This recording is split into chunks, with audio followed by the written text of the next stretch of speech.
दोस्तों, आज हमारे लिए बहुत गर्व का विषय है कि हम लोग एआईसीसी के सेशन में शामिल हो रहे हैं और ऐसी जगह पे शामिल हो रहे हैं जो अपने आप में एक ऐतिहासिक जगह है, इस देश के निर्माण में जिसकी बहुत बड़ी भूमिका है।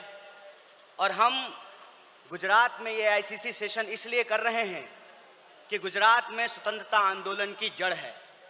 गुजरात वो भूमि है जहां हमारे राष्ट्रपिता महात्मा गांधी, सरदार वल्लभ भाई पटेल जी, दादा भाई नौरोजी जी का जन्म स्थान है, उनकी कर्मभूमि है।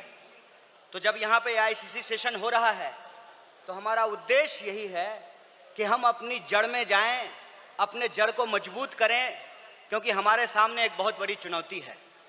चुनौती ये है कि हम आज़ादी के आंदोलन में शामिल हुए, देश को आज़ादी मिली और आज़ाद भारत के निर्माण में कांग्रेस पार्टी ने बहुत बड़ी भूमिका निभाई।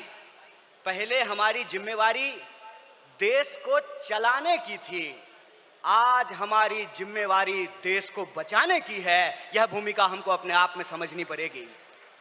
देश को चलाने की जिम्मेवारी ऐसे थी कि देश आज़ाद हुआ, देश का संविधान बना और उस संविधान के आधार पर भारतीय लोकतंत्र फलना फूलना शुरू किया। कुछ दशकों के बाद कुछ ऐसी शक्तियां आज सत्ता पर काबिज हुई है जिन्होंने आज़ादी के आंदोलन में हिस्सा नहीं लिया। इसीलिए मैं बार बार कहता हूं, देश को आज़ादी माफी मांगने से नहीं, देश को आज़ादी लाठी खाने से मिली है, जेलों में जाने से मिली है। यह जो आज़ादी मिली है, इस आज़ादी को जो लोग मानते नहीं हैं, कहते हैं ना, जिन्होंने अपना खून पसीना नहीं बनाया हो घर को बनाने में, उनको घर की बचाने की कोई जद्दोजहद नहीं होती है। घर को जब बिगड़ रहा हो तो उनको कोई तकलीफ नहीं होती है। जो संविधान को बनाए हैं वही संविधान को बचाना चाहते हैं, जो आज़ादी दिलाए हैं वही आज़ादी को बचाना चाहते हैं, जो देश को बनाए हैं उन्हीं को देश को बचाना पड़ेगा। बताइए, कांग्रेस पार्टी का एक एक कार्यकर्ता जो देश की आज़ादी पर गर्व करता है, देश के स्वतंत्रता आंदोलन पर गर्व करता है, उस आज़ादी को बचाने के लिए आप संघर्ष करेंगे कि नहीं करेंगे? अगर आप संघर्ष करेंगे तो ये लड़ाई बिल्कुल आमने सामने की लड़ाई है। ये लड़ाई है कि एक तरफ वो लोग हैं जो काली टोपी पहनते हैं, एक तरफ हम लोग हैं जो सफेद टोपी पहनते हैं। वो जो काली टोपी पहनने वाले लोग हैं वो काले कानून लेकर के आते हैं। हम सफेद टोपी पहनने वाले लोग जो हैं वो गरीबी का अंधियारा मिटा करके, बेकारी का अंधियारा मिटा करके हम रोजगार का अवसर लाना चाहते हैं। हम अन्याय को समाप्त करके सामाजिक, आर्थिक और राजनीतिक न्याय लेकर के आना चाहते हैं। इसीलिए आज जब मैं आपके बीच में बोल रहा हूं तो सबसे पहले जो ड्राफ्ट है रेजोल्यूशन की, मैं उसके समर्थन में बोल रहा हूं। और यह जो न्याय पथ है जिसको लेकर के हमारा संकल्प है कि इस न्याय पथ पर हम चलेंगे, और न्याय पथ पर चलने का मतलब यह है कि देश में कहीं भी अन्याय होगा, चाहे वो अन्याय दलितों के खिलाफ हो, चाहे वो अन्याय गरीबों के खिलाफ हो, चाहे वो अन्याय पिछड़ों के खिलाफ हो, चाहे वो अन्याय आदिवासियों के खिलाफ हो, महिलाओं के खिलाफ हो, किसानों के खिलाफ हो, मजदूरों के खिलाफ हो, किसी भी भारतीय के खिलाफ अगर कोई अन्याय होगा तो उस काली टोपी वाले अन्याय के खिलाफ हम सफेद टी शर्ट पहन करके राहुल गांधी जी के बताए रास्ते पर चलेंगे। हम न्याय का योद्धा बनेंगे और न्याय का जो हमारी पहचान है, न्याय का जो हमारा ये सिंबल है, उसी से हम इस देश को बचा सकते हैं। और देश को बचाने की जो मुहिम है, इस संबंध में मैं आपको बता दूं कि आज एनएसयूआई का स्थापना दिवस है, फाउंडेशन डे है। स्टूडेंट और यूथ की एक बहुत बड़ी भूमिका है। स्टूडेंट और यूथ अलग अलग तरीके से इस देश में अपने हक और अधिकार को लेकर के संघर्ष कर रहे हैं।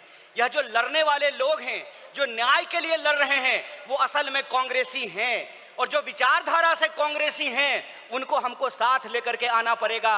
और मैं कांग्रेस के एक एक कार्यकर्ता को धन्यवाद देना चाहता हूं कि आप इस दौर में कांग्रेसी हैं जब लोग गद्दारी कर रहे हैं, कांग्रेस पार्टी के साथ बेवफाई कर रहे हैं, चंद दौलत के लिए, चंद सिक्कों की खनक के लिए अपनी पार्टी से गद्दारी करके उस विचारधारा से समझौता कर रहे हैं, उस वक्त आप कांग्रेस का झंडा थाम करके खड़े हैं। आप सिर्फ कांग्रेस के कार्यकर्ता नहीं हैं, इस देश को बचाने वाले आप जो है सेनानी हैं। जो स्वतंत्रता आंदोलन इस देश को मिला है, स्वतंत्रता सेनानियों ने जो स्वतंत्रता हमको दिलाई है, उस स्वतंत्रता को बचाने वाले आप संविधान सेनानी हैं। इसीलिए मैं आप सबसे अपील करने के लिए आया हूं कि ये आमने सामने की लड़ाई है, ये विचारधारा की लड़ाई है। और इस दौर में हमको उस रास्ते पे नहीं जाना है जो आसान रास्ता है, जो लालच का रास्ता है, जो कुर्सी का रास्ता है। मैं कहता हूं कि इतिहास ने हमको मौका दिया है, कांग्रेस पार्टी ने हमको मौका दिया है, तो हम एमपी एमएलए बनने की कोशिश जरूर करें। लेकिन हम जिस दौर में रह रहे हैं,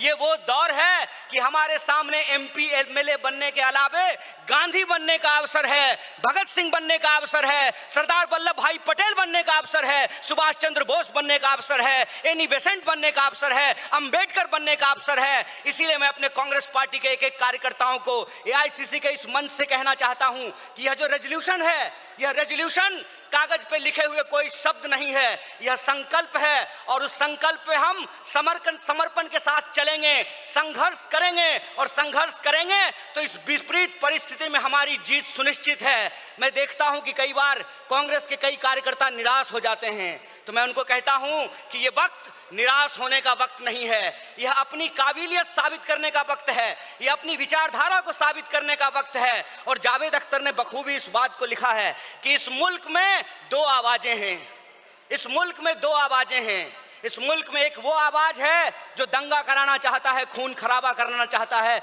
नफरत फैलाना चाहता है, और एक वो आवाज है जो मोहब्बत और न्याय की आवाज को बुलंद करना चाहता है। इसीलिए हम कहते हैं कि मुझे पामाल रस्तों का सफर अच्छा नहीं लगता, जिस दर जाते हैं लोग उधर जाना अच्छा नहीं लगता।